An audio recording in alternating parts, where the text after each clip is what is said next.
Hola amigos, ¿cómo están? Bienvenidos a este video nuevo de este canal, tu canal, Cristian Toriasi de Teología, Teología Cristiana, Teología Bíblica, Teología Arminiano-Wesleyana, vida cristiana, un poquito apologética y todo lo que te pueda ayudar y servir para que vos puedas crecer a la imagen de Jesucristo.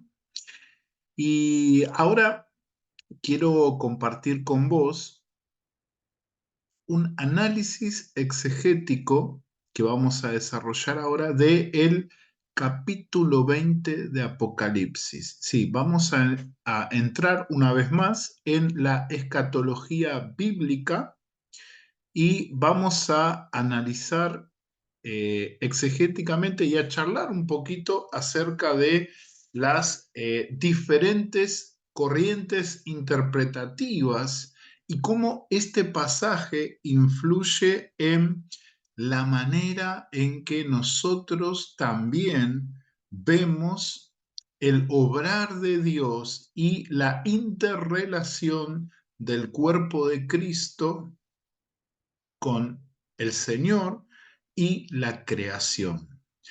Y principalmente cómo definimos desde la escritura nuestro raíz cristiano y nuestra meta, porque la escatología, si bien es una parte de la teología que tiene que ser tenida en cuenta, o obviamente, y hay también algunos temas escatológicos que no deben movernos mucho, pero como siempre digo, es bueno tener una postura bíblica, teológica, escatológica que pueda ayudarnos a complementar todo nuestro andar en Cristo Jesús. La iglesia primitiva enseñaba escatología. La Iglesia a lo largo de los siglos enseñó escatología y no debemos, como cristianos, rehuirle a la escatología, y menos cuando estamos basándonos en la escatología bíblica y en un sistema o edificando un sistema escatológico que nos ayude a complementar nuestro andar en Cristo Jesús. ¿Sí? Lo que sí es malo, y estoy de acuerdo con algunos que así lo consideran, es malo que usemos la escatología y otros temas de la teología para dividirnos. No todos pensamos igual en muchos temas con respecto a la escatología e inclusive a la soteriología, a la neumatología, pero eso no significa que como cuerpo de Cristo estemos divididos los unos con los otros. Nosotros como parte del cuerpo de Cristo, formado por la iglesia, que está formado por distintas formas que ha tomado la iglesia a lo largo del tiempo. A esta forma hablo de las denominaciones, los grupos, las confesiones que ponen a la Biblia en el centro, a la tradición cristiana en su lugar, ¿sí? Siempre la Biblia en el centro, la revelación especial en el centro, Cristo en el centro, las doctrinas fundamentales en el centro y después las doctrinas que sí se pueden discutir como muchas de las enseñanzas escatológicas. Pero hoy vamos a centrarnos en el texto de Apocalipsis, capítulo 20, del versículo 1 al 10. ¿Por qué? Porque el texto de Apocalipsis 20 es uno de los puntales para definir la visión teológica de muchos cristianos. Hay por lo menos tres grandes posturas o visiones escatológicas que están basadas en Apocalipsis capítulo 20, en todo el capítulo 20, específicamente en los primeros 10 versículos y enfáticamente en los primeros 6 versículos.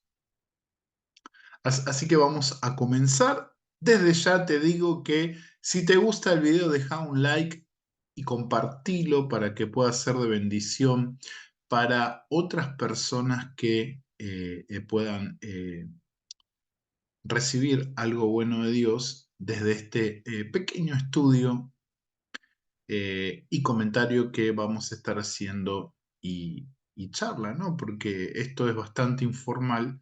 Vamos a trabajar un poco con el pensamiento escatológico y la interpretación bíblica. Vamos a trabajar con la exégesis y con esta parte de la teología que se denomina escatología. Así que vamos a comenzar.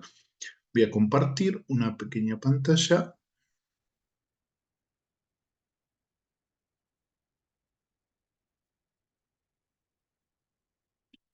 y comenzamos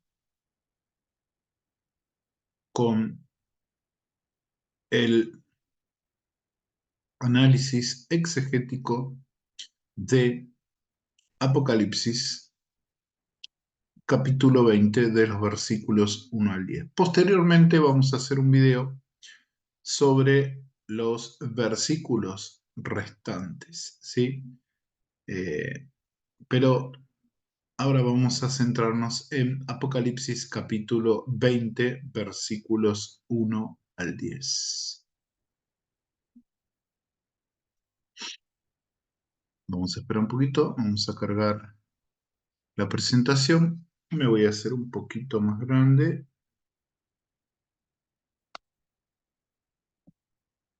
Voy a poner un poco por acá. Voy a hacer más grande.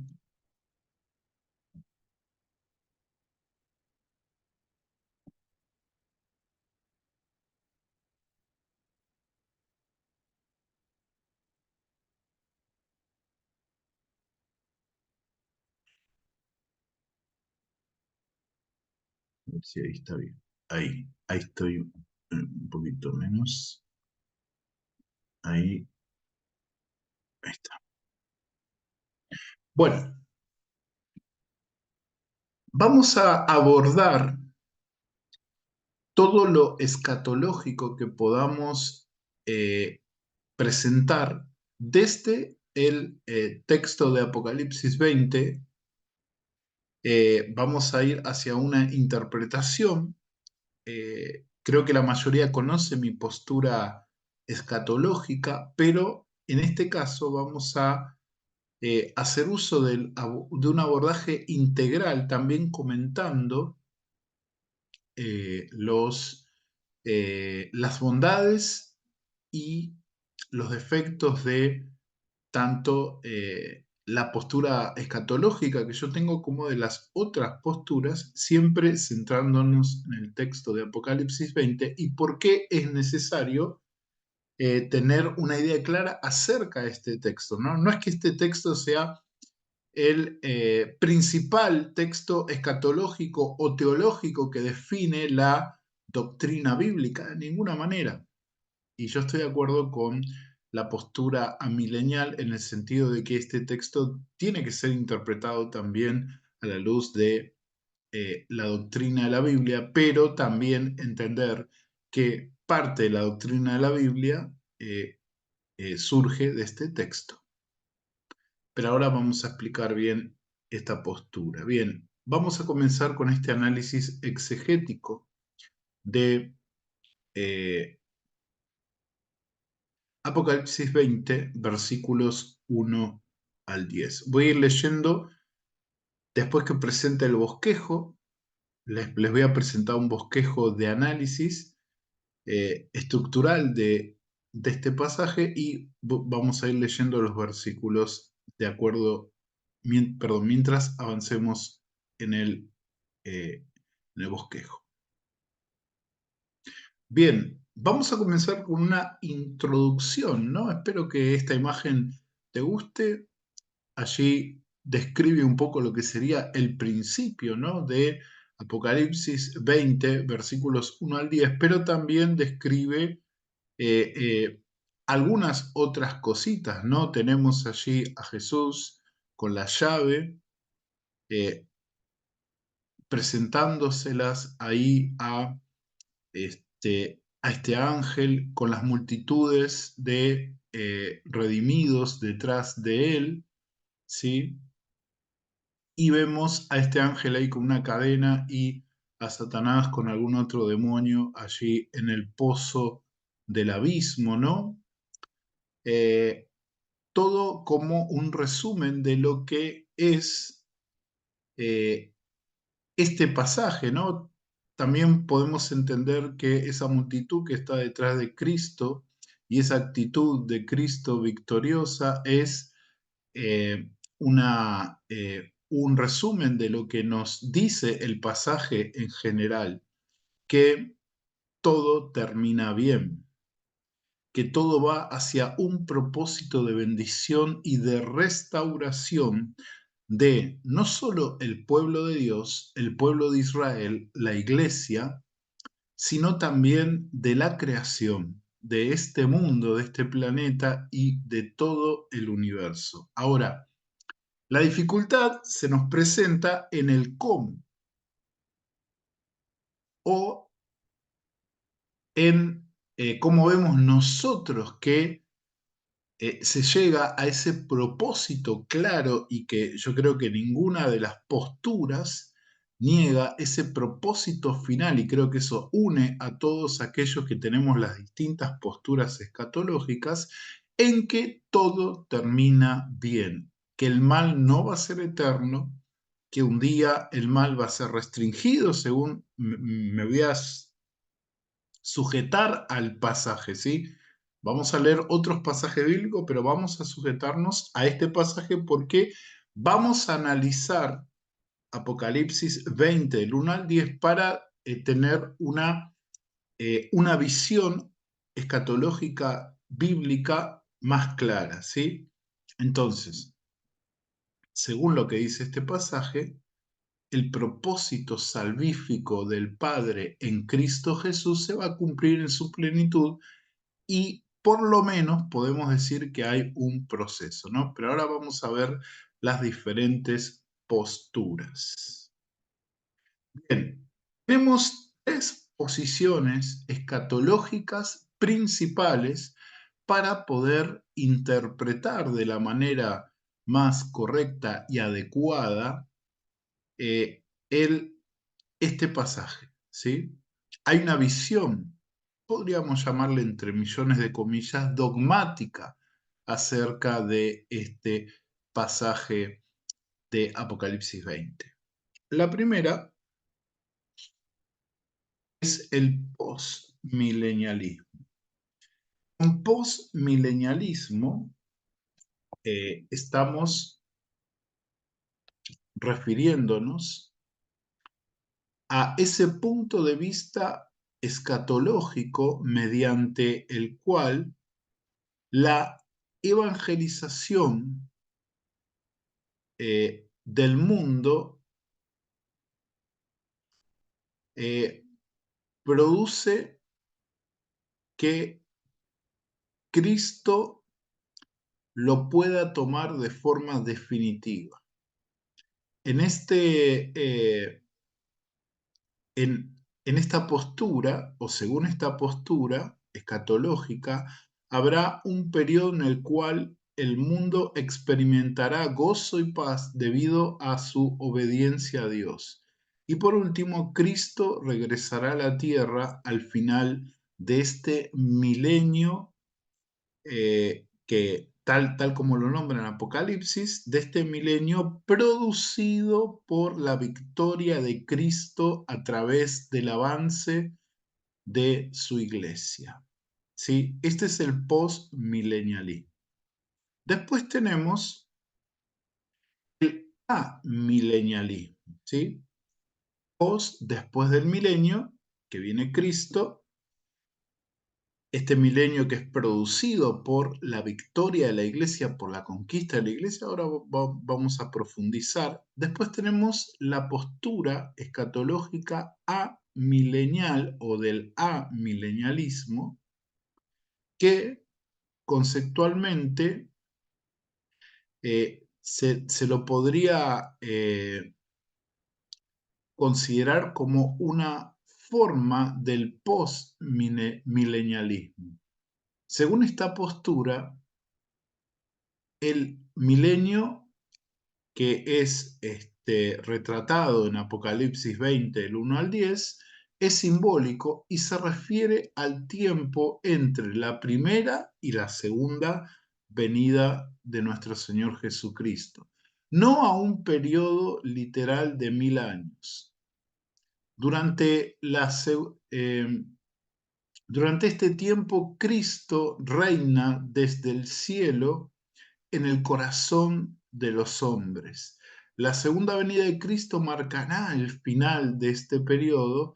Algunos amilenialistas creen que Cristo nunca tendrá un reino terrenal, ni siquiera simbólicamente. Para ellos el milenio se refiere al reinado celestial de Cristo en la eternidad y después viene la segunda venida de Cristo, el juicio, la resurrección de los justos y los injustos, el juicio y el cielo nuevo y la tierra nueva, y junto con esa segunda venida, tal como lo describe Apocalipsis 21. Y por último tenemos el premilenialismo, que es la teoría escatológica que apunta a que Cristo regresará antes del milenio, ¿sí? Por eso es premilenialismo. Él descenderá a la tierra e instaurará un reino mesiánico literal por un espacio de tiempo de 1000 años, tal como dice Apocalipsis 20, y que este reino de Apocalipsis 20, que es un reino que se instaura después de su segunda venida, es apoyado por otras profecías y promesas mesiánicas que aparecen en todo el Antiguo Testamento y también que son verificadas por las palabras de Jesús y los apóstoles en el Nuevo Testamento. Bien, vamos a continuar, vamos a profundizar un poco con estas posturas. Eh, Cuando hablamos de postmilenialismo, estamos hablando de una visión escatológica que ve a Apocalipsis 20 de forma simbólica y literal. ¿Por qué simbólica? Porque afirma de que Apocalipsis 20 implica el avance victorioso de la Iglesia de Cristo a tal punto de que con su avance positivo, transformador, que arrasa con las estructuras pecaminosas de las sociedades, las desigualdades, con la transformación eh, eh, fáctica que produce el poder del Espíritu Santo en el corazón del pecador arrepentido, que no solo transforma su vida, sino que se vislumbra en todos los ámbitos sociales, todos los ámbitos familiares, todos los ámbitos económicos de la vida de las personas y las sociedades. Entonces es como que se enmarca en en una transformación, una resurrección, tal como lo presenta allí en los primeros versículos de Apocalipsis 20. Y que este avance de la iglesia por medio del Evangelio hace este, que se instaure un, un tiempo de paz sobre la tierra, no específicamente el milenio, o por ahí es más o menos es lo que puede tomarse como literal de Apocalipsis 20, ese periodo de paz, ese reino de Cristo por medio de la iglesia, hasta la segunda venida de Cristo. ¿Sí?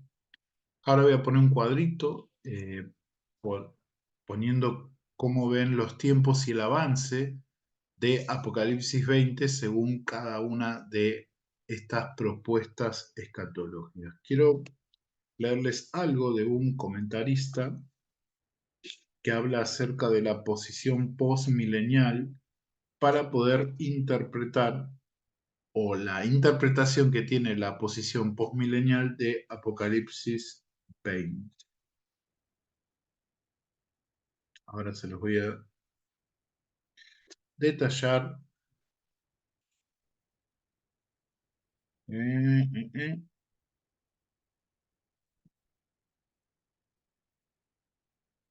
Acá está.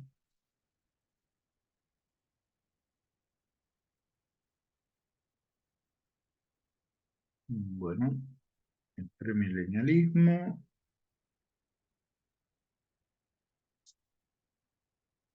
eh,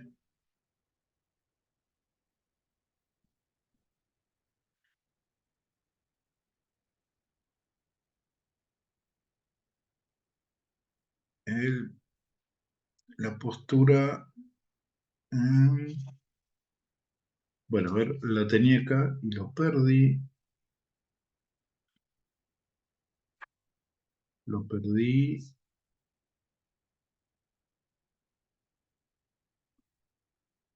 El premilenialismo.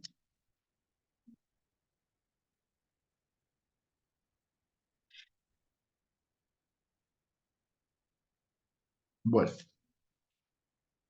esa es la postura principal o la interpretación principal que hace el postmilenialismo de Apocalipsis 20, el avance o la victoria final de la Iglesia de Cristo sobre las fuerzas del mal, tanto en lo espiritual como en lo material, específicamente en lo material. El único problema con el postmilenialismo es que fue dejado debido a que no se podía verificar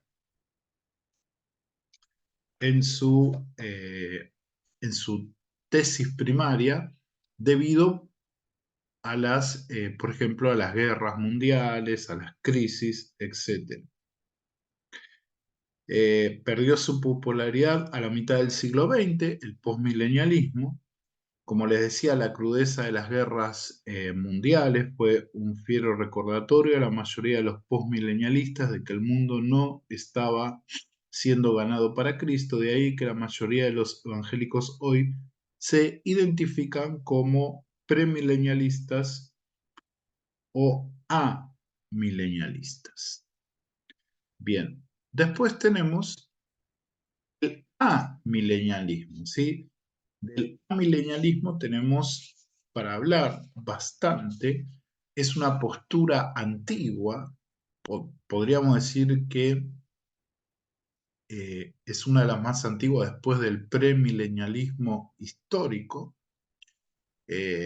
Hasta ahora cuando lleguemos al premilenialismo vamos a hablar un poquito acerca de la división del premilenialismo, pero el amilenialismo es una postura que se remonta al siglo IV, eh, sí, al siglo V después de Cristo.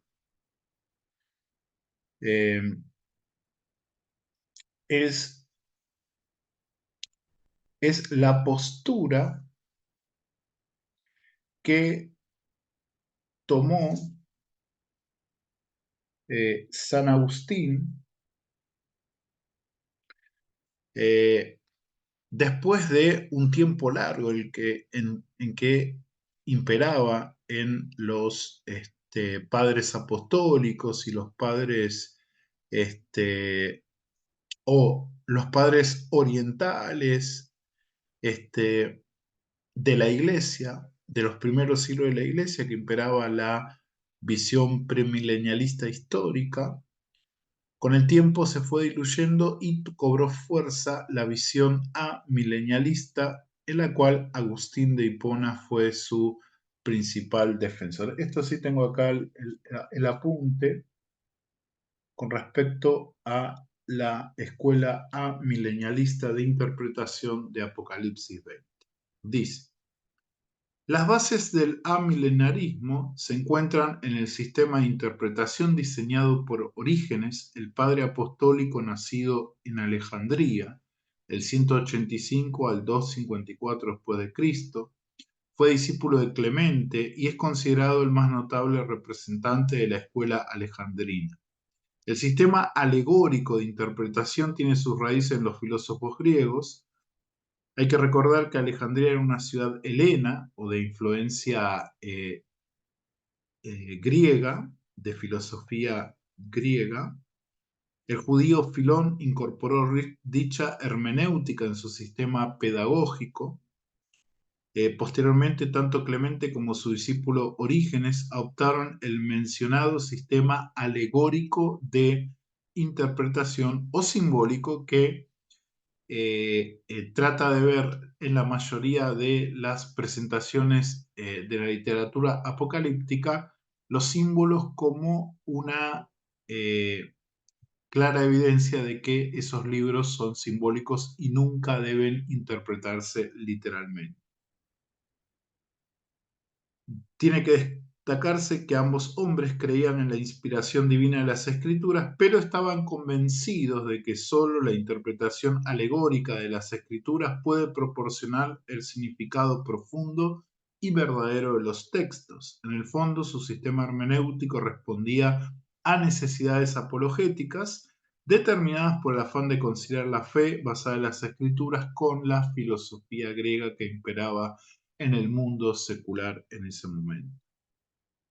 Bien,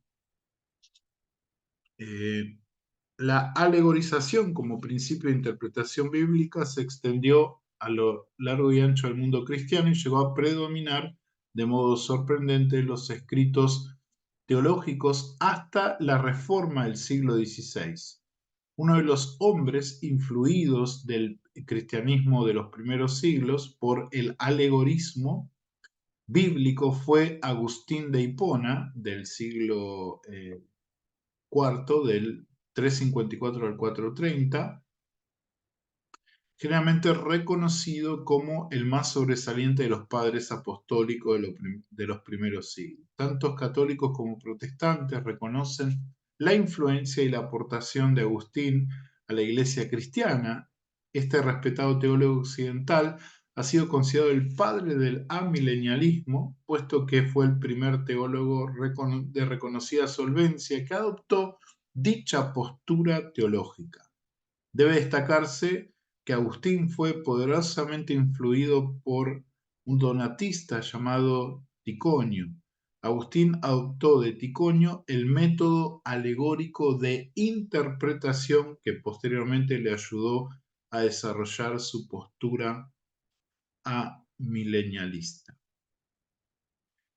Y principalmente la postura amilenialista de Agustín no se generó solamente por el afán de crear un sistema que pueda hacer una hermenéutica eficiente que respete lo que naturalmente presentaba el texto bíblico y que le pudiera llevar a una interpretación alegórica de los textos, específicamente de Apocalipsis. Pero en realidad los motivos de Agustín fueron otros.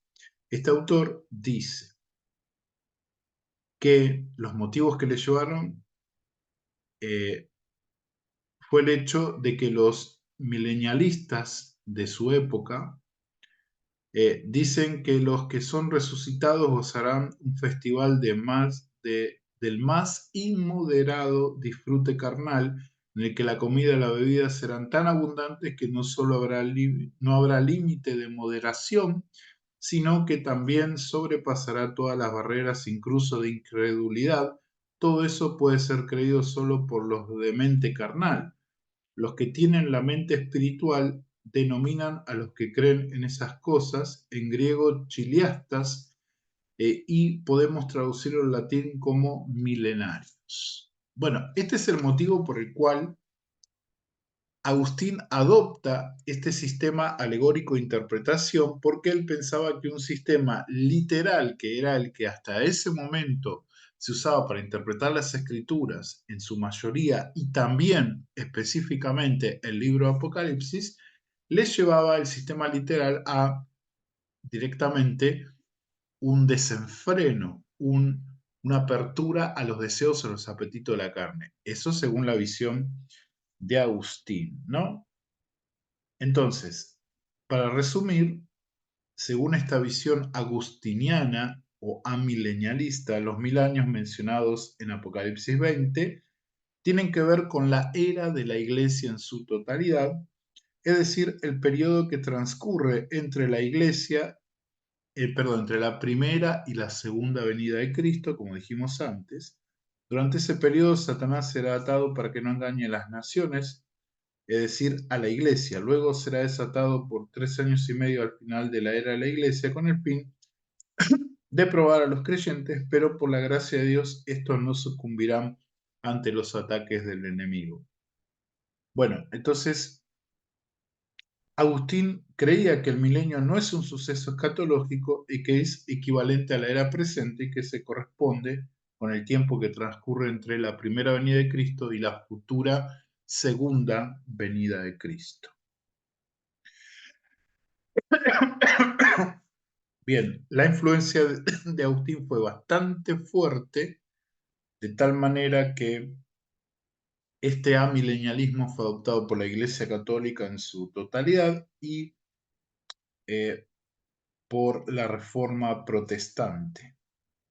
La teología reformada es o conlleva en general, hay unas excepciones, pero conlleva una escatología amilenialista.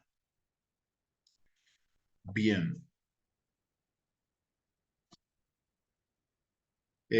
Bueno, después vamos a analizar cuando ahora entremos en el análisis exegético.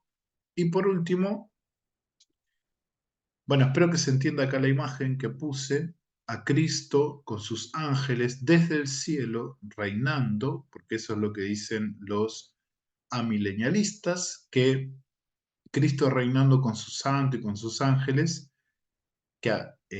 o sea, esta imagen que aparece de Cristo reinando con su santo y con sus ángeles es en el cielo, ahora, ya, mientras que la iglesia que es Israel, la iglesia y Israel son una, la iglesia va cumpliendo su propósito de predicar el Evangelio hasta el momento de la segunda venida de Cristo.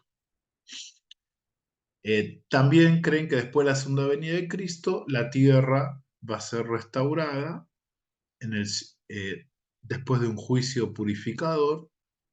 Y después viene el cielo nuevo y la tierra nueva de Apocalipsis 21. Por último tenemos el premilenialismo, pero hay otra postura que la voy a mencionar, pero no la voy a desarrollar acá, sino que la voy a desarrollar en un video propio que voy a hacer de esta postura un poco más adelante, ¿sí? Cuando termine de profundizar sobre ella, pero la voy a mencionar.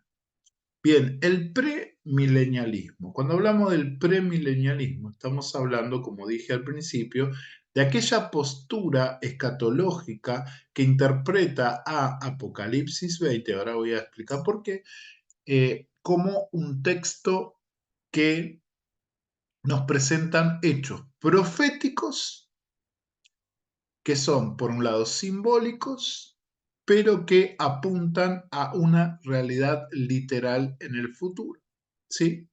Son, según la visión premilenialista, en, en Apocalipsis 20 tenemos hechos futuros que son presentados, algunos de manera simbólica, otros de manera específicamente literales, pero que no son otra cosa más que hechos futuros, ¿no? Esta imagen está basada no en algo que aparece en el texto, sino en eh, Isaías capítulo 11 e Isaías capítulo 65, que, como les voy a decir dentro de poquito, se sobreentiende que esos capítulos hablan de un reino mesiánico que no puede separarse de lo que nos presenta Apocalipsis 20. El reino mesiánico, según los premilenialistas, el reino mesiánico de Isaías 11 y de Isaías 65, eh, y también podríamos decir de Isaías 24, del verso 21 al 24, eh, esa descripción del reino mesiánico es lo que ocurre o lo que ocurrirá en Apocalipsis 20 después de la segunda venida de Jesucristo, cuando Él se siente en el trono en Jerusalén a reinar por 1000 años sobre la tierra. ¿Sí? El premilenialismo, si bien tiene otras divisiones, pero tiene dos divisiones principales. Lo que se conoce como el premilenialismo histórico, que es aquella visión escatológica que era eh, percibida por los primeros padres apostólicos antes de que el amilenialismo tomara la posta en cuanto a la interpretación alegórica de la Biblia, especialmente del Apocalipsis. El premilenialismo histórico hablaba de esta esperanza de un reino terrenal de Cristo por 1000 años después de su segunda venida. ¿Sí? Esta era principalmente la visión escatológica, un reino terrenal de Cristo por 1000 años después de la segunda venida de Jesucristo. O sea que implicaba una interpretación literal de Apocalipsis 20 del 1 al 10.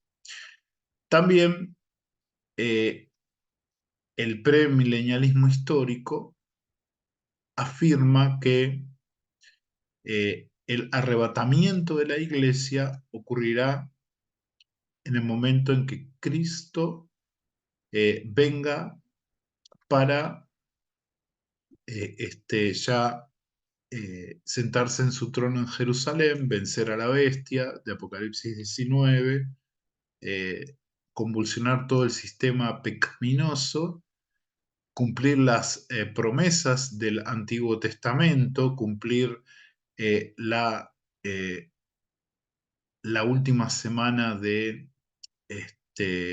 las 70 semanas de Daniel y, este, y traer la bendición prometida a los descendientes de Abraham, reinando desde la tierra de Israel sobre todas las naciones con vara de hierro, tal como se promete en varios pasajes en Apocalipsis y como se promete en el Salmo 2, ¿sí? El Hijo de Dios, de Jehová, reinando como con vara de hierro a todas las naciones, ¿sí? Después tenemos el otro tipo de premilenialismo que se conoce como el premilenialismo dispensacional, que surge con el teólogo Darby en el siglo XIX, que habla de las economías o dispensaciones de gracia que Dios presenta en las Escrituras y que la última dispensación va a ser la dispensación eh, de, de la iglesia y después viene el milenio. El trato con Israel comienza cuando la iglesia es quitada de en medio, es arrebatada, entonces va a haber, además de la segunda venida, la parusía gloriosa que cree el premilenialismo histórico, va a haber un rapto que erróneamente se dice secreto, pero en realidad va a ser un encuentro entre la iglesia de Cristo y su Señor antes de que comience la gran tribulación y comience el trato del trabajo de Dios con Israel en medio de la tribulación. Se pruebe al mundo con los poderes satánicos desatados y se juzgue a los impíos. Entonces, Después, en la segunda venida de Cristo, el Señor viene, allí descrito en Apocalipsis 19, con su ejército son los santos, tanto la iglesia como aquellos que murieron por causa del Evangelio durante el periodo de tribulación, y eh, Cristo vence a la bestia y a las naciones, tal como dice Apocalipsis 9 y Zacarías 14, y otros pasajes más, Isaías 34, Joel capítulo 3, y se instaura, se sienta en su trono, tal como dice Mateo 25, juzga a las naciones, a los sobrevivientes, y comienza allí el reino milenial. Esa sería la gran diferencia entre o una de las grandes diferencias entre el premilenialismo histórico y el premilenialismo dispensacional. Después, el premilenialismo dispensacional tiene su propia división, ¿no? Estamos los que pensamos en un dispensacionalismo más atenuado, que no demarca mucho la diferencia entre Israel y la iglesia, reconoce a la iglesia como el pueblo soteriológico, reconoce que Cristo está reinando ahora como rey mesiánico desde el cielo y que el reino está avanzando, o sea, va a llegar a su plenitud cuando el Señor Jesucristo regrese otra vez, y algunos dispensacionalistas eh, más atenuados, se llama también dispensacionalismo débil, pueden esperar que el rapto no ocurra antes, puede ocurrir antes de la tribulación, en medio de la tribulación o después de la tribulación, ¿sí? Es como que la postura del rapto está más abierta. Yo personalmente creo que el rapto puede ocurrir antes de la tribulación, pero tengo la esperanza abierta, ¿no? No estoy tan dogmatizado eh, en eso, pero estoy más con el premilenialismo dispensacional débil. Bien, después hay otra postura que sería como una fusión de un amilenialismo débil, o por lo menos eso es lo que yo entiendo, y un postmilenialismo, esa visión de la transformación de la creación por medio de la iglesia, la iglesia como un factor principal, pero no por su obra en sí, sino por el propósito salvífico de Dios de restaurar las cosas a un estadio parecido a el tiempo en que Adán y Eva estuvieron en el huerto del Edén. Se la conoce por varios nombres, pero el que más representa a esta visión, para darle también un calificativo escatológico, sería de escatología de los cielos nuevos y la tierra nueva. En general, tiene varios nombres, se le conoce como la teología de la salvación de toda la creación, que viene de diversas vertientes, tanto reformadas como, eh, como otras también, como arminianas, wesleyanas. Eh, Hay varios referentes de esta visión escatológica, como N.T. Wright, eh, Middleton, eh, Howard Snyder, desde el metodismo, desde el wesleyanismo, desde mi denominación de santidad, es decir, la Iglesia del Nazareno, hay un, un fuerte caminar hacia esa visión escatológica que, más que nada, se centra en el final más que en el desarrollo de los hechos, se centra de los hechos escatológicos en el final, ¿no? Que el propósito final es el cielo nuevo y la tierra nueva después de la segunda venida de Cristo, es decir, inmediatamente después. Por eso se parece mucho al amilenialismo. Pero a diferencia del amilenialismo, la postura de la escatología del cielo nuevo y la tierra nueva tiene como énfasis la restauración material en, en esa descripción de los cielos nuevos y tierra nueva, tanto de, de Apocalipsis 21 como de Segunda de Pedro capítulo 3, como de Isaías 65, que son los tres pasajes, y 66, que son los tres pasajes, perdón, los cuatro pasajes que se nombran a los cielos nuevos y tierra nueva que Dios va a hacer, ¿no? Y se lo ve como una restauración soteriológica, más que escatológica, soteriológica de la creación, donde obviamente Dios trata con el mal, pero que el objetivo escatológico es eh, la salvación de la creación, la restauración de la creación, eh, el quitar de en medio al mal por medio de un juicio por fuego, ¿sí?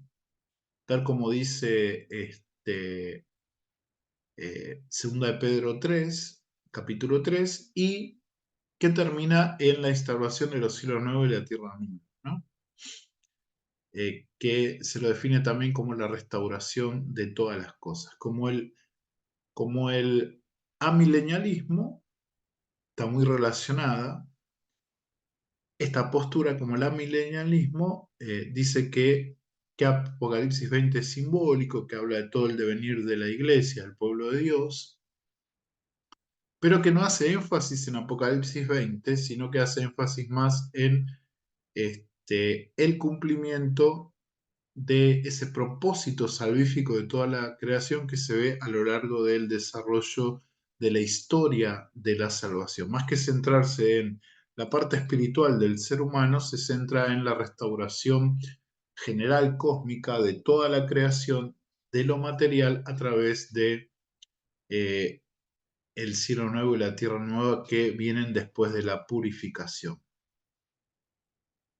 En donde se diferencia con el amilenialismo es que el amilenialismo cree que eh, puede que todo termine en el cielo, o sea, un cielo espiritual, que el cielo nuevo y la tierra nueva sea, algunos amilenialistas lo creen, sea el cielo, la morada de Dios, ¿sí? Una forma de hablar del cielo, más que de una restauración acá en la tierra, ¿no? Aunque algunos amilenialistas también piensan que es la unión del cielo y la tierra. Bueno, de la postura de la escatología del cielo nuevo y la tierra nueva, eh, no hay cielo, ni siquiera ahora, sino que todo es ese cielo nuevo y tierra nueva que habla Apocalipsis 21, que solo llegan aquellos que son restaurados escatológicamente a través de la resurrección de los muertos, ¿sí?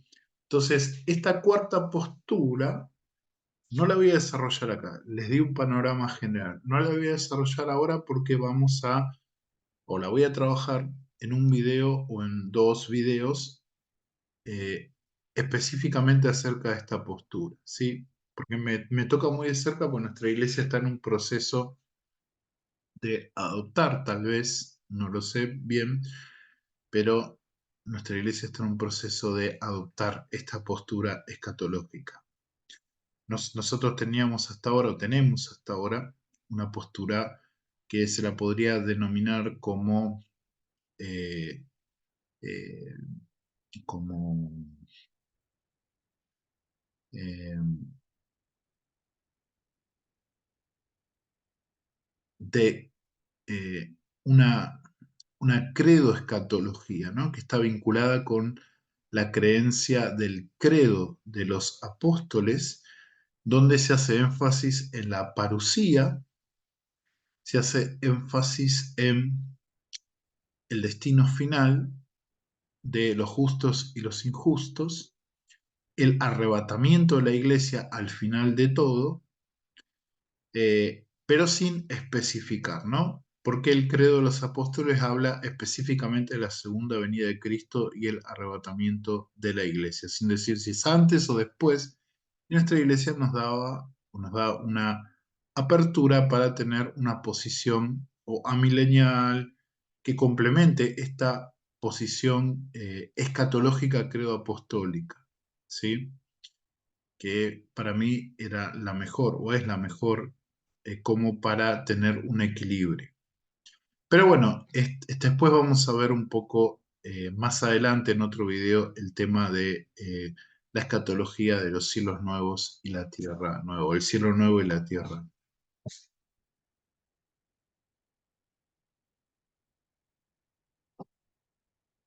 Bien, vamos a continuar con el análisis. Acá tengo un poco la descripción que esto de estas posturas, ¿sí?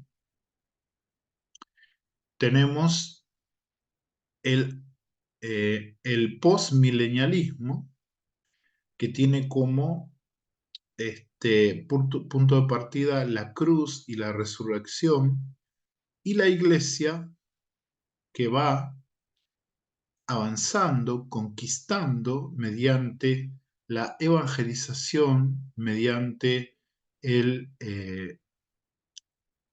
desenvolvimiento de la Gran Comisión hasta que la Iglesia, por medio de Cristo o del Espíritu Santo, produce este milenio de paz hasta que Cristo viene otra vez. Ellos dicen que Cristo no es el que trae la paz, sino que es la Iglesia, por medio del Espíritu Santo, que a la larga va a traer el milenio que dice allí Apocalipsis 20.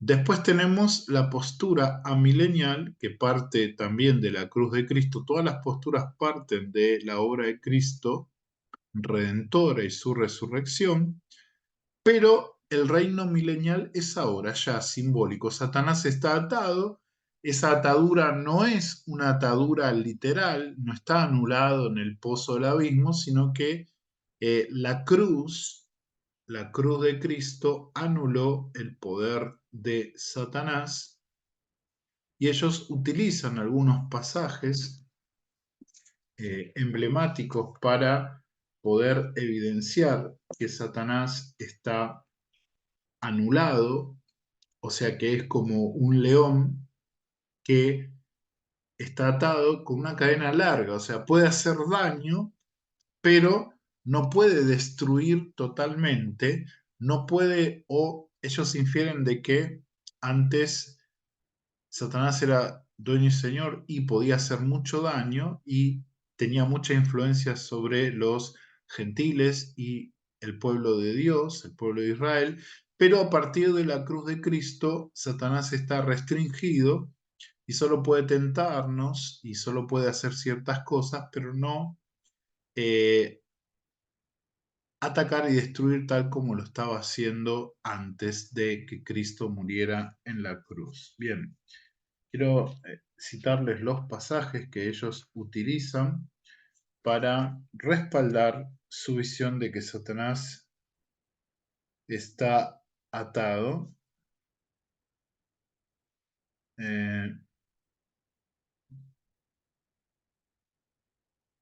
a ver, esperen.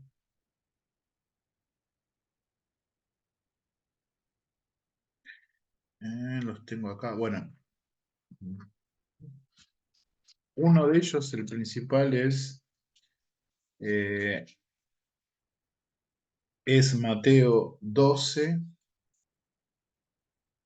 verso 40, si no me equivoco. Mateo 12, verso 40, que habla de que eh, la única manera de que el hombre fuerte, que es Satanás, sea derrotado o se pueda saquear su casa es que sea atado. Entonces ellos dicen que como se usa la misma palabra que aparece en Apocalipsis, Jesús, al llegar aquí a la tierra y al morir en la cruz por nosotros, Él ató al enemigo y ahora está saqueando su reino hasta que sea juzgado en su segunda venida, ¿no? Y los poderes del mal sean también destruidos. Todas coincidimos en que habrá una segunda venida, ¿sí? Todas las posturas, inclusive la postura de la escatología del cielo y la tierra. Bien, la postura milenialista, premilenialista, tenemos el premilenialismo histórico, que dice que el Señor Jesucristo vendrá y arrebatará a su iglesia en el momento de su segunda venida gloriosa, de su parusía. Tenemos acá la tribulación, el trato con Israel, la iglesia pasa por la tribulación y Cristo viene, la segunda venida de Cristo, y se desarrolla el milenio de una manera literal, ¿sí? Esto coincide con el premilenialismo dispensacional. Después viene el juicio y los cielos nuevos y tierra nueva, ¿no? Y acá también hay dos visiones de los cielos nuevos y tierra nueva. Una dice que puede ser el cielo, ya que la tierra es destruida, según esta visión, y la otra dice que es la tierra restaurada por el juicio, ¿no? Parecida a la escatología del juicio, de el cielo nuevo y la tierra nueva. Y por último tenemos el, eh, el premilenialismo dispensacional en sus dos vertientes, la vertiente atenuada y la vertiente, podríamos llamar, ortodoxa de Darby, de Scofield, que se coincide en que antes de la tribulación, antes que comience la gran tribulación, ocurre el rapto de la iglesia, tal como lo describe 1 Tesalonicenses capítulo 4, o la promesa de Jesús de Juan, el Evangelio de Juan capítulo 14, los primeros 3 versículos, y la promesa de Apocalipsis capítulo 3, versículo 20, si no me equivoco, que habla, o 3:10, a ver, no, lo quiero citar bien, Apocalipsis 3:10, sí, es Apocalipsis 3:10.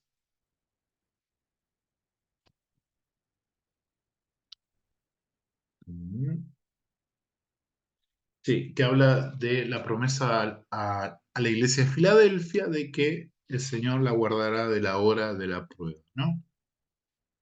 Y ocurre la gran tribulación, el reino de la bestia, el trato de Dios con Israel, lo mismo que acá. Cristo viene, la segunda venida de Cristo, y ocurre el milenio literal y el juicio final. Estos dos juicios son solo para los incrédulos. Creo que los amilenialistas creen que es el juicio para todos, tanto justos como injustos, pero acá la postura es solo para los incrédulos, los que no resucitaron en la primera resurrección.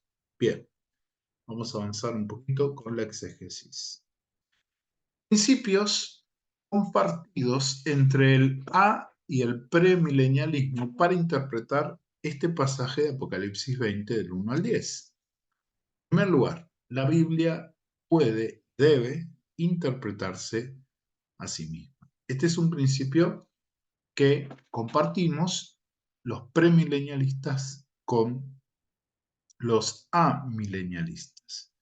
La Biblia tiene lo suficiente como para poder decirnos qué significa cada símbolo, cómo está unida la doctrina de toda la escritura, cómo está hilada la doctrina de manera de que no tengamos que especular, ¿sí? Y después sí, obviamente hay cosas que hay que analizarlas desde afuera, usar otras herramientas, pero el principio básico es que la Biblia puede interpretarse a sí misma. En segundo lugar, entender los pasajes bíblicos literalmente, a menos que el contexto sugiera lo contrario. ¿Sí? Esto los amilenialistas también lo tienen presente, pero obviamente se inclina más por la interpretación alegórica, mientras que los premilenialistas entendemos que, aunque, por ejemplo, el Apocalipsis sea un libro enteramente eh, presentado a través de símbolos, de figuras de dicción, de números que pueden ser literales o pueden ser simbólicos, ¿sí? Como por ejemplo números que apuntan o que salen de cosas, de imágenes o figuras que nos presenta el mismo Apocalipsis, como los 10 cuernos de la bestia o las 7 cabezas, ¿sí? Eh, Debemos entenderlo, por ejemplo, eso como simbólico, como apuntando a, pero, por ejemplo, hay números que, eh, si no dicen lo contrario, como los 1000 años de duración del reino de Cristo, del reino mesiánico sobre la tierra, debemos entenderlo literalmente, ¿sí? Si no hay ningún otro elemento que nos empuje a entenderlo simbólicamente, debemos entenderlo literalmente. Como por ejemplo la marca de la bestia, que Juan nos dice que ese número no es un número solito que anda ahí flotando, sino que es un número que alude al nombre de quien va a encarnar la maldad de Satanás durante el periodo de la gran tribulación. Entonces, ese número apunta a un nombre. Por lo tanto, ese número es simbólico, simboliza otra cosa. Entonces, sí tenemos que interpretarlo simbólicamente, como también interpretar, que ahora vamos a ver, ciertos elementos que aparecen acá en Apocalipsis 20. La mayoría de la profecía y literatura apocalíptica es simbólica, justificando una interpretación simbólica. O, bueno, acá me equivoqué en la redacción, utiliza símbolos, por lo tanto justifica una interpretación simbólica. Bueno, este principio sí lo tenemos que adoptar como premilenialista siempre y cuando el texto no nos diga otra cosa. ¿Sí? Por ejemplo, eh, hay elementos simbólicos evidentes en Apocalipsis 20 en los primeros versículos, cuando se habla, que ahora lo vamos a ver, se habla de la atadura de Satanás. Esta atadura de Satanás o los elementos que se usan para atarlo a Satanás son simbólicos, ¿sí? No creemos que hay una cadena literal, una llave literal, un sello literal, etc. Pero tampoco todos los elementos que se presentan son simbólicos. Por ejemplo, el abismo donde se encierra a Satanás no es simbólico, porque en la escritura tenemos la mención de parte de Jesús del abismo. Ahora lo vamos a ver bien, de ese abismo, esa prisión.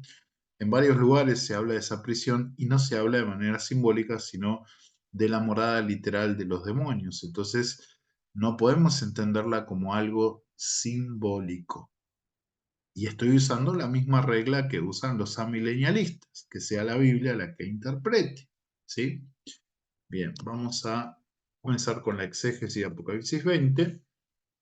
El mismo texto nos sugiere una continuidad natural y exegética entre Apocalipsis 19, que relata de forma peculiar la segunda venida de Cristo, con el capítulo 20, que inicia con el encarcelamiento de Satanás y el inicio del reino milenial de Cristo con los santos. Es cierto que en el libro Apocalipsis tenemos eventos que son paralelos, ¿sí? Que se ponen en paralelo y que no están unidos cronológicamente. Por ejemplo, el reino de la bestia, Apocalipsis 13, y los 144.000 en el capítulo 14 que están en el trono, en la cima del monte Sión, ¿sí? Que obviamente no es en el mismo momento en que pasa o que ocurre el reino de la bestia, sino que obviamente eso es después, mucho después. Entonces sí, tenemos cosas no cronológicas o o eventos paralelos, pero también tenemos cosas cronológicas que pasan una detrás de otra, como los juicios de las trompetas o el, el juicio de las copas, que es cronológico con la presentación que se hace de la bestia y de la gran ramera en el capítulo 17 y 18, ¿sí? Ocurren después de las trompetas. Entonces, eh, otra vez, si el texto nos sugiere este, una cronología, nosotros debemos atender a esa cronología. Si el texto no sugiere una cronología, no podemos eh, forzar a que haya una cronología. Pero el texto, el contexto natural, exegético, textual, y ahora claro, ¿por qué textual? Porque acá voy a usar la crítica textual para interpretar o apoyar esta interpretación, que hay una continuidad entre Apocalipsis 19 y Apocalipsis 20. ¿Dónde encuentro textualmente la continuidad? En el primer versículo, si bien Reina Valera dice que Juan directamente habla de lo que vio, los mejores textos o los más antiguos o las copias más antiguas de Apocalipsis 20 hablan de una continuidad, que agregan la frase "y vi" o "luego de", es una frase conectora que indica continuidad cronológica en lo que está relatando Juan. ¿Qué termina de relatar el apóstol Juan antes de hablar del milenio y la atadura de Satanás y del milenio? Termina de relatar la batalla de Armagedón y la victoria de Cristo viniendo con sus santos desde el cielo sobre la bestia y las naciones. Acá les dejo la cita de la Biblia de las Américas que usa una copia textual que no es la que usa Reina Valera. Dice, y vi a un ángel. ¿Sí? ¿Cómo funciona esto? De la siguiente manera. Leemos Apocalipsis 19, versículos, versículo 21. Dice, y los demás fueron muertos con la espada que salía de la boca del que montaba el caballo, y todas las aves se saciaron de las carnes de ellos. Y si nos atenemos a lo que dice Reina Valera 60, dice, vi un ángel, entonces hay como una desconexión, como si fuera un pasaje paralelo. Pero este no es uno de los manuscritos más antiguos que usó Reina Valera. Tenemos otros manuscritos más antiguos que después del verso 21, Apocalipsis 19, comienza con Apocalipsis 20, verso 1, con esta frase, y vi. Y es una conjunción que nos habla de continuidad. Hay una continuidad con lo que venía relatando Juan. No hay una desconexión. El milenio Apocalipsis 20 no es un pasaje paralelo a lo que nos cuenta Apocalipsis 19 acerca de la esposa preparándose en el cielo y la batalla de Armagedón. No es paralelo, sino que es una continuidad. Tenemos la nueva traducción viviente y también la NBI, que no la puse, pero también tiene el mismo espíritu de traducción. Luego vi a un ángel. ¿Luego de qué? Luego de la segunda venida de Cristo. Ocurre lo del ángel que baja del cielo con la llave para atar o anular a Satanás para siempre. Entonces, desde el texto tenemos la base fuerte para decir e interpretar que el milenio ocurre, o lo que describe Apocalipsis 20 sobre el milenio, ocurre después de la segunda venida de Cristo.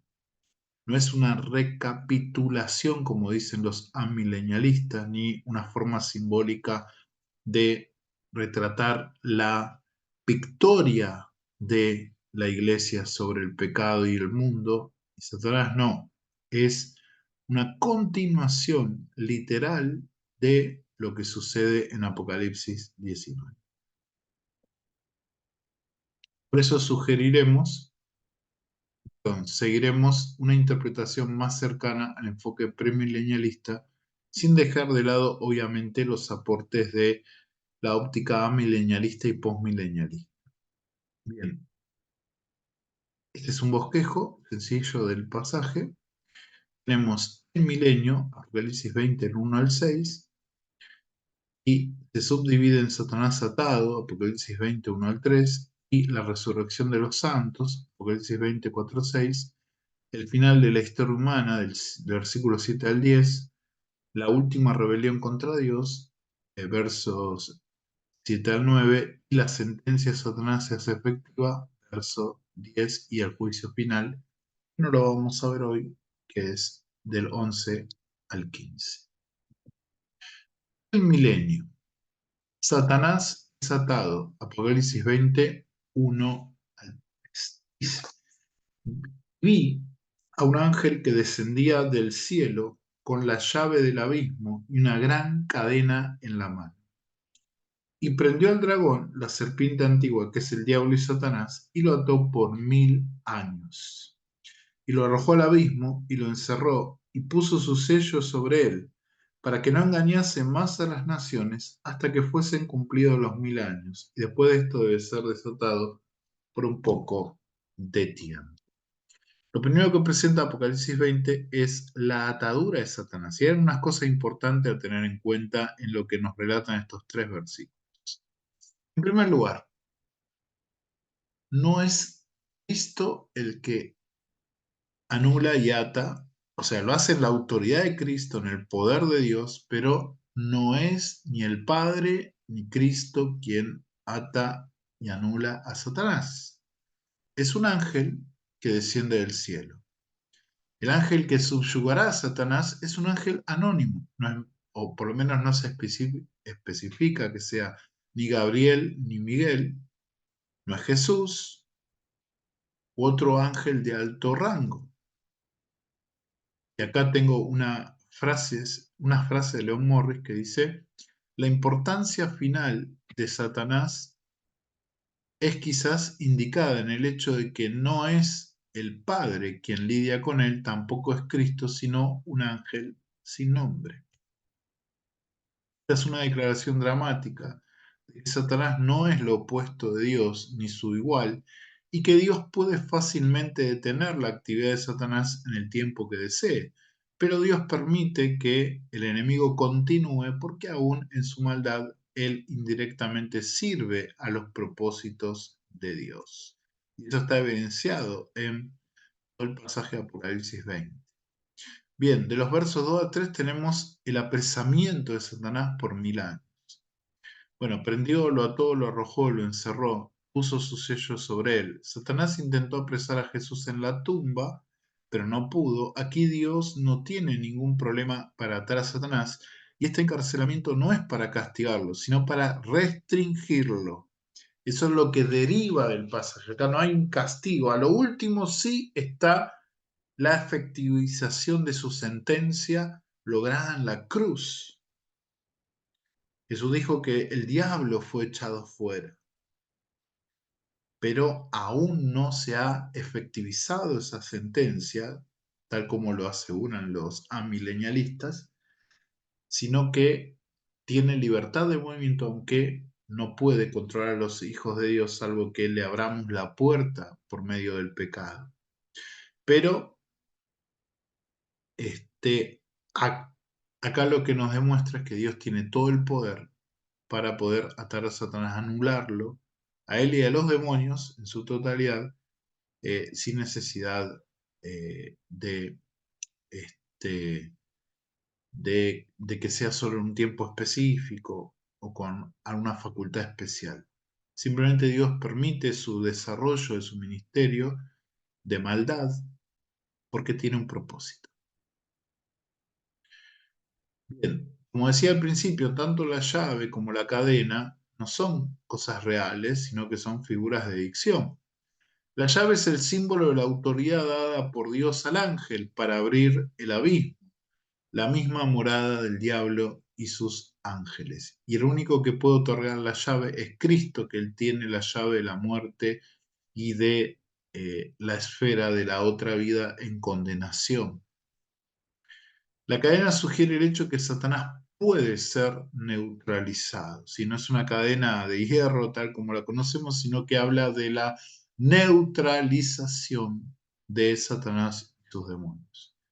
Cuando dice Juan que el ángel lo ató a Satanás por 1000 años, utiliza un antropomorfismo para indicar que Satanás es neutralizado o hecho inactivo o inoperante por 1000 años. La atadura significa literalmente que Satanás no pueda hacer algo específico, que es engañar a las naciones. El abismo no es un símbolo, como dicen algunos amilenialistas. Yo escuché uno que dijo que el abismo es simbólico, ni tampoco es la tierra, como lo aseguran los adventistas. Ellos dicen que Satanás va a ser dejado acá en la tierra, una tierra vacía, ya que Jesús se lleva a sus santos al cielo, y acaso quedan escombros, no queda nada, y Satanás se queda acá con sus ángeles. El abismo es la prisión real de los demonios, tal como lo afirman los demonios en Lucas 8:31, que dice que ellos le rogaban, los que estaban dentro del Gadareno, le rogaban que no los mandase, que Jesús no los mandase al abismo. Que el abismo es la morada de los demonios, también lo tenemos allí en Apocalipsis 9, que dice que del pozo del abismo surgen esos demonios con apariencias de langostas. Para que no engañase a las naciones. Esto nos muestra que el principal modo de ataque de Satanás es revelado. Satanás es un engañador, así que la defensa más potente y el arma en contra de Satanás es la verdad de la palabra de Dios. Que la obra de Satanás continúa hoy en día, sabemos que él no está atado de la manera que el pasaje lo describe. No está anulado, ni él ni los demonios. Sabemos que Satanás no fue atado en la obra final de Jesús en la cruz, ni en la resurrección, ni en el establecimiento de la iglesia. Sabemos esto porque Pedro dijo que Satanás estaba libre para andar como león rugiente buscando a quien devorar. Ahora, el hecho de que Satanás no esté anulado tal como dice Apocalipsis 20, choca o contradice el hecho de que Satanás fue derrotado en la cruz, que los demonios fueron expuestos en la cruz, que el príncipe de este mundo ha sido echado fuera, tal como dice el Señor Jesucristo. No hay contradicción. ¿Por qué no hay contradicción? Porque porque se reconoce la obra efectiva de Cristo en la cruz como el derrocamiento de el mayor poderío que tenía Satanás, que era por medio del pecado, por el imperio de la muerte, tal como dice Hebreos capítulo 2, que Jesús no socorrió a los ángeles, sino a la descendencia de Abraham, y que eh, quitó el dominio mediante su muerte y resurrección que tenía Satanás sobre toda la humanidad a causa del temor de la humanidad hacia la muerte. Entonces Cristo le quita eso, lo echa fuera. Cristo dice que ya ha sido juzgado, pero no ha sido anulado ni confinado en el tormento eterno. Va a llegar un momento que él y sus ángeles van a ser arrojados junto con todos aquellos que lo siguieron a el infierno final, el lago de fuego, que se describe al final del capítulo 20. Hasta que fuesen cumplidos los 1000 años. Este periodo de 1000 años es a menudo conocido como el milenio. A través de la historia de la Iglesia ha habido muchas maneras diferentes de entender el milenio. La Biblia habla poderosamente de los otros aspectos del milenio terrenal. Trágicamente, muy a menudo la Iglesia a través de la historia ha ignorado o negado la promesa del milenio de Cristo.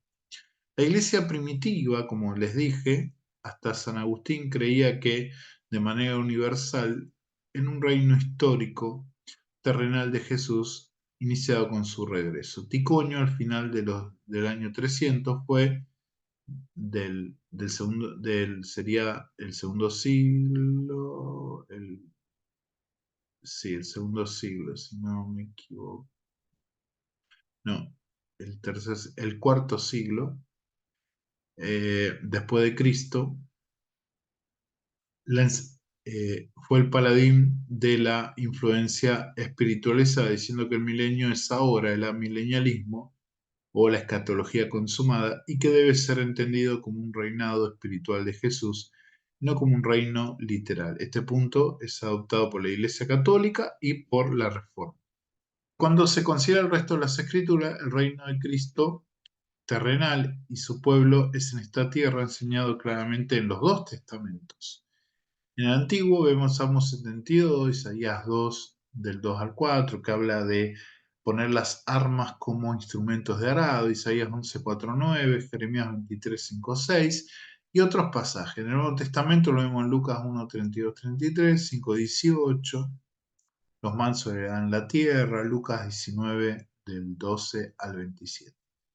Entre otros pasajes. En total hay más de 400 versículos en más de 20 pasajes diferentes en el Antiguo Testamento que tratan sobre este tiempo cuando Cristo Jesús gobierne y reine sobre la tierra. Estará en la tierra durante el milenio. Aún después del rapto y de los vastos juicios de la gran tribulación, habrá muchas personas que estarán en la tierra. Después del retorno de Jesús en gloria, Él juzgará a aquellos que sobrevivan la gran tribulación en el juicio de las naciones, que está ahí en Mateo 25, 31, 46. Este no es un juicio para salvación, sino de solvencia moral y de entrada al reino del milenio de Cristo Jesús. Los que no son dignos serán enviados a la condenación eterna, y solamente los que son dignos se les permitirá entrar en el reino milenial de Jesús. Algo de lo que sabemos del milenio por otros pasajes. Durante el milenio Israel será la superpotencia del mundo. El monte de Sión, creo que dice Isaías 2 y Miqueas 4, hablan de que el monte de la casa de Jehová será puesto por sobre todos los montes, ¿no? Y las naciones irán allí al templo. Entonces Israel se va a convertir como una especie de superpotencia mundial, pero en otro contexto, dirigida por Cristo Jesús, el Mesías. Durante el milenio, los ciudadanos de la tierra conocerán y someterán al señorío de Jesús. Durante el milenio no habrá más guerra. Durante el milenio, la manera en que los animales se relacionan los unos con los otros y con los seres humanos será transformada. O sea, el milenio implica una transformación, una renovación de la naturaleza. Por eso, yo creo que la mayoría de estas posturas tienen un atisbo de verdad y que se las puede identificar como una doctrina bíblica, pero el tema el tema son los énfasis que le podemos dar para interpretar correctamente y eso nos va a nublar un poco. Por eso, eh, por ejemplo, la postura de la escatología del cielo nuevo y la tierra nueva tienen su validez de verdad bíblica, por esto mismo, ¿no? Por ese proceso de restauración que Dios tiene planeado para la creación según esa postura. Durante el milenio se les dará a los santos en su estado resucitado la responsabilidad de la tierra del milenio de acuerdo a sus servicios fieles. Bien, la resurrección de los santos, versos 4 a 6, que dice, y vi tronos, se sentaron sobre ellos los que recibieron facultad de juzgar, y vi las almas de los decapitados por causa del testimonio de Jesús y por las palabras de Dios, los que no habían adorado a la bestia ni a su imagen, los que no recibieron la marca en su frente y en sus manos, y vivieron y reinaron con Cristo 1000 años. Pero los otros muertos no volvieron a vivir hasta que se cumplieron los 1000 años. Esta es la primera resurrección. Bienaventurado y santo el que tiene parte en la primera resurrección. La segunda muerte no tiene poder sobre esto, sino que serán sacerdotes de Dios y de Cristo y reinarán con él 1000 años. Bien. Vi tronos y se sentaron sobre ellos. ¿Quiénes se sientan sobre estos tronos? Tal vez sean los ancianos mencionados en Isaías 24:23, donde dice que Jehová se hará glorioso delante de sus ancianos cuando se avergüence el sol y la luna, o los apóstoles, con la promesa de Jesús de que ellos sentarían 12 tronos y juzgarían a cada una de las tribus de Israel, o la compañía de los santos en su totalidad. 1 Corintios 6 del 2 al 3. Los decapitados por causa del testimonio de Jesús, los que no habían adorado la imagen y recibieron la marca. Todos aquellos que vencen en Jesús gobernarán y reinarán con él, tal como dice Apocalipsis 2, 26, 28, 3, 12 y 22 y 1 Corintios 6, 2, 3. ¿Por qué Juan solamente menciona a los santos de la tribulación? Ellos son mencionados específicamente para animarlos, sin implicar que otros queden fuera. Es una vindicación, especial para los santos de la tribulación. Ellos sufren bajo la opresión del anticristo. Decapitados. Es en realidad una palabra más amplia de lo que parece. La antigua palabra griega significa ejecutar. No diría más que la forma, ¿no? Sino la ejecución en sí. Bien, vamos a seguir. Ya es bastante de noche acá en Buenos Aires, una noche fría, pero encendida con el poder de Dios. Los versículos 5 y 6 de Apocalipsis 20, vemos allí la primera resurrección. Esta primera resurrección es el otorgamiento de la vida a los cuerpos que resucitan, de los fieles de Cristo Jesús. Los otros muertos, aquellos que no tienen parte en esta primera resurrección, son tan malditos como aquellos que sí tienen parte, son bendecidos. Ellos no son bendecidos, están bajo el poder de la segunda muerte y están sin privilegio, mientras que los que participan de la primera resurrección son parte de las bendiciones de esta resurrección. En Juan 5, 28, 29 Jesús describió dos resurrecciones. No os maravilléis de esto, porque vendrá hora cuando todos los que están en los sepulcros oirán su voz, y los que hicieron lo bueno saldrán a resurrección de vida, más los que hicieron lo malo a resurrección de condenación. Al parecer va a haber un intervalo, ahora vamos a ver, entre esta resurrección de vida y la resurrección de condenación. Los dos eventos están separados en este periodo de 1000 años debido a que los otros muertos no se les da la resurrección de sus cuerpos hasta que se cumplen los 1000 años.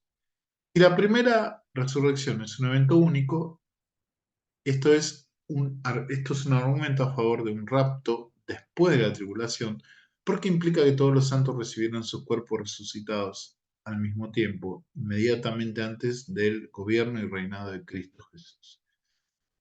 Si la primera resurrección se refiere a un orden o una clase que abarca a los creyentes que murieron previamente y que están ya con el Señor, a la iglesia raptada ya en el cielo y a los santos de la gran tribulación, entonces la idea se adapta al marco eh, de antes de la tribulación. El teólogo Donald Barhouse dice que la frase primera resurrección se debe enfatizar especialmente que nuestra frase en el Apocalipsis que abarca esta resurrección es retrospectiva y hace referencia a tres fases de la resurrección. La primera resurrección no es un evento, sino una secuencia de resurrección que incluye a todos los justos que son levantados de entre los muertos, como, como dice Walworth, ¿no? Un gran premilenialista ortodoxo. Bien, nos vamos a los versículos 7 al 10, que dice, cuando los 1000 años se cumplan, Satanás será suelto de su prisión y saldrá a engañar a las naciones que están en los cuatro ángulos de la tierra, Gog y a Magog, a fin de reunirlos para la batalla, el número de los cuales son como la arena del mar. Y subieron sobre la anchura de la tierra y rodearon el campamento de los santos y la ciudad amada, y de Dios descendió fuego del cielo y los consumió. Y el diablo que los engañaba fue lanzado al lago de fuego y azufre, donde estaban la bestia y el falso profeta, y serán atormentados día y noche por los siglos de los siglos. Bien, era hasta el versículo 9. Aquí tenemos la salida de Satanás. No sabemos cómo, pero se le abre la prisión para que él y sus demonios salgan a hacer eso que él sabe hacer bien y que no va a dejar de hacer, que es engañar, porque esos 1000 años de prisión no producen al parecer ningún efecto en él. Siguen siendo más feroces, más peligrosos en contra del pueblo de Dios. Bien, Satanás será suelto de la prisión. Por los 1000 años del reinado directo de Jesús sobre la tierra, Satanás está atado e inactivo, pero después de que terminen los 1000 años será liberado y organizará exitosamente a muchos de la tierra en otra rebelión contra Dios. ¿Quiénes serán los que se rebelen contra Dios en ese momento? Veamos dos hipótesis. La primera, sostenida por algunos premilenialistas históricos, que afirma que la Tierra solo será habitada en los 1000 años por santos resucitados y glorificados y los sobrevivientes de la Iglesia en la tribulación transformados después de la segunda venida de Cristo. Esta es la postura premilenialista histórica. Esos no pueden pecar ni rebelarse contra Dios. Por eso los rebeldes serían los incrédulos muertos resucitados, es decir, que esta segunda resurrección ocurre antes del juicio final, que resucitan los muertos para seguir a Satanás en su último ataque contra Dios. El problema de esta hipótesis es que choca con lo que el capítulo expresa acerca de esta segunda resurrección, que al parecer está descripta en el contexto del juicio final.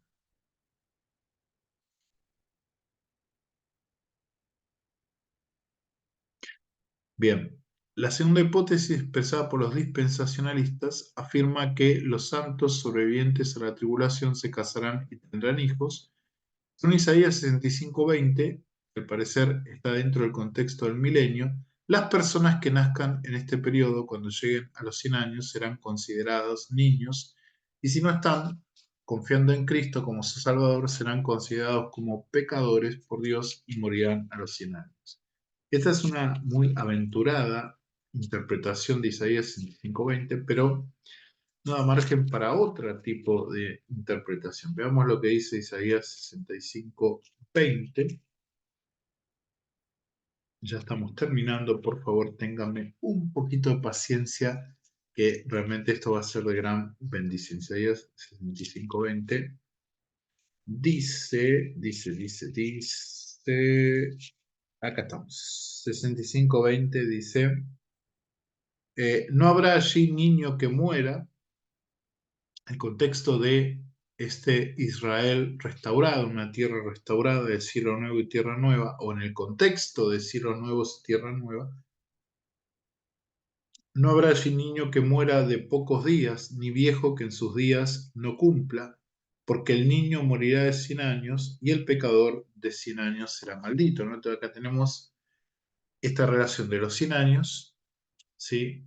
Hay un quiasmo acá, entre los 100 años del niño, o sea, quien muera a los 100 años será considerado un niño, y que este, la causa de su muerte será porque no ha confiado en Jesús, el Rey de toda la tierra, como su Señor y Salvador, porque la gracia seguirá operando. Los demás vivirán como los árboles, que pueden llegar a vivir hasta 1000 años, ¿no? O más algunos. Dicen que en el Monte de los Olivos, en Jerusalén, hay árboles que tienen 2000 años. Bien, entonces los árboles pueden vivir mucho. Isaías 65:22 nos dice esto: no edificarán para que otro habite, ni plantarán para que otro coma, porque según los días de los árboles serán los días de mi pueblo, y mis escogidos disfrutarán la obra de sus manos, ¿no? Bien, entonces esa última generación del milenio no redimida será la que caerá bajo el engaño de Satanás e intentará rebelarse contra Jesús. Esta y otra variante es la más aceptada dentro de la mirada premilenial dispensacionalista, pero puede tener otra interpretación, ¿no? Porque acá estamos en el rango de lo interpretativo, no lo que debe quedar firme en la creencia cristiana, ¿no? Y que también puede ser simbólico, lo que dice acá Isaías 65, 20 y 22. Bien, se menciona a Gog, Magog. ¿Quiénes son? Juan parece tomar prestado el término y lo utiliza como un símbolo. Al parecer, las batallas descritas en Ezequiel 38 y 39 tienen lugar antes del retorno de Jesús, quizás justo antes o durante la tribulación. Esta batalla final claramente tiene lugar al final de los 1000 años de reinado de Jesús, o sea que no es lo mismo que describe eh, Ezequiel 38 y 39. Es más, el capítulo 40 puede indicar el templo milenial o la situación del Israel restaurado por medio de el símbolo o imagen del templo. Rodearon el campamento de los santos y la ciudad amada. No se aclara si los santos mencionados aquí son los glorificados que reinan con Cristo o si son habitantes de la tierra que vienen a la fe de Cristo durante el milenio. De cualquier manera, la estrategia de este vasto ejército satánico es clara: destruir el pueblo de Dios y el cuartel o ciudad capital de su administración, que sería Jerusalén, la ciudad amada. Entonces, Cristo está con sus santos en Jerusalén, por lo tanto, coincide, si la ciudad amada de Jerusalén, coincide con Zacarías 14, de manera literal, que este Jehová es Jesús que viene a reinar desde Jerusalén. Y de Dios descendió fuego del cielo y los consumió. Ni siquiera debemos de llamar esto una batalla final, porque no hay batalla. La pelea termina antes de que empiece. No están ahí reordenando su ataque alrededor y sitiando a Jerusalén, pero viene el fuego de Dios y destruye a los adversarios. Este parece ser el escenario que describe Pedro en su segunda carta en el capítulo 3, versos 10 al 12. El fuego divino no solo destruye a los adversarios, sino que parece destruir y purificar el cielo y la tierra. Pero esto lo vamos a ver en otro video. Por último, tenemos la sentencia de Satanás que se hace efectiva. Dice allí, lo leí pero lo vuelvo a leer para tenerlo en cuenta. Dice Apocalipsis 20, dice 20:10, y el diablo que los engañaba fue lanzado en el lago de fuego y azufre, donde estaban la bestia y el falso profeta, y serán atormentados día y noche por los siglos de los siglos. Este lanzamiento del diablo al lago de fuego no es solo para él, sino también para sus ángeles, como lo sabemos porque hay otro aporte de la escritura que infiere este castigo para los ángeles o demonios que acompañan a Satanás en su rebelión contra Dios y en su guerra contra la iglesia y contra la obra de Dios. Entonces tenemos allí eh, Mateo, Mateo capítulo 25, Mateo 25, Mateo 25, versículo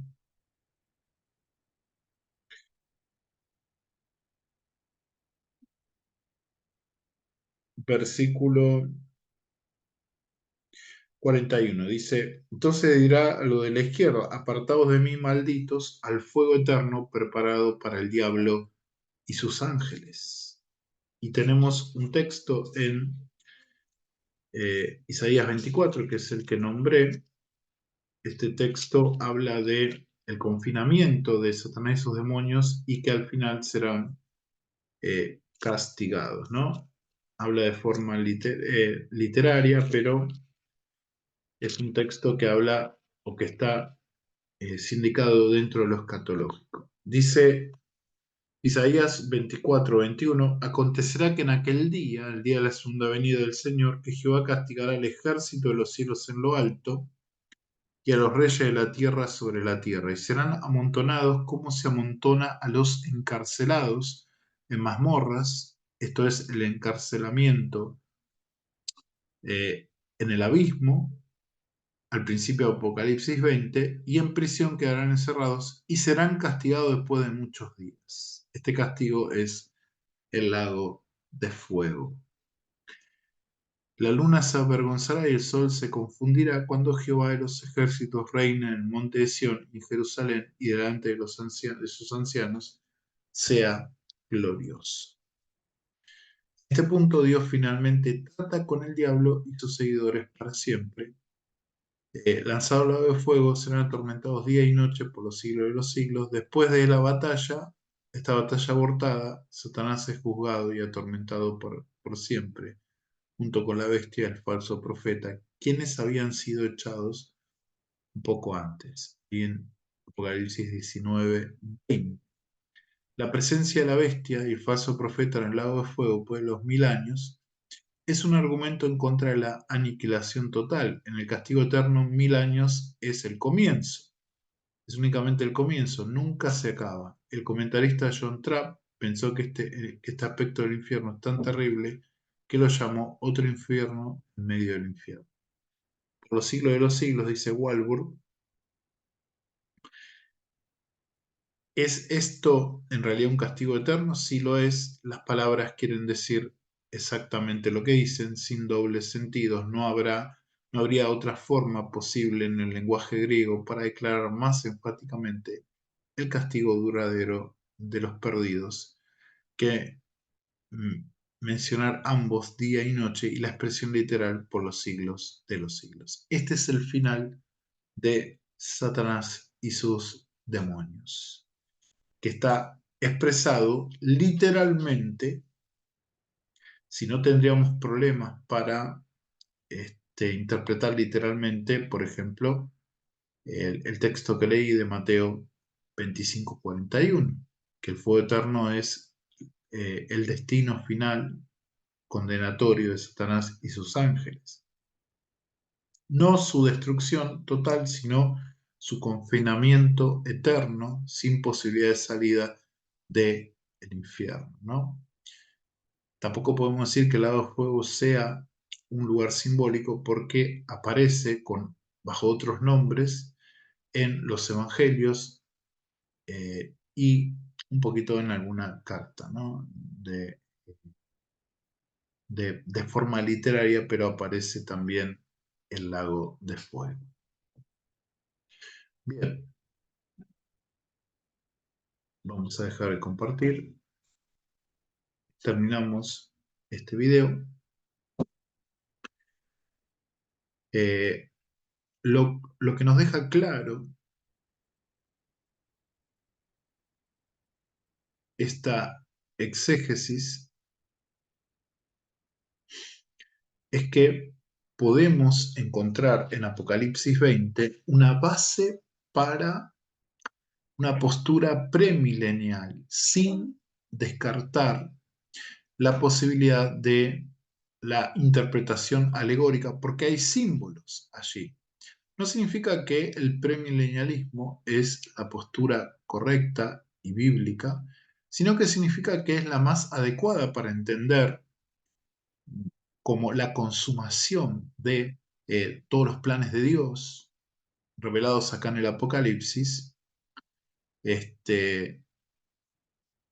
sin entrar en conflicto con otros pasajes que hablan acerca de, este, de esta consumación del plan de Dios, ¿no?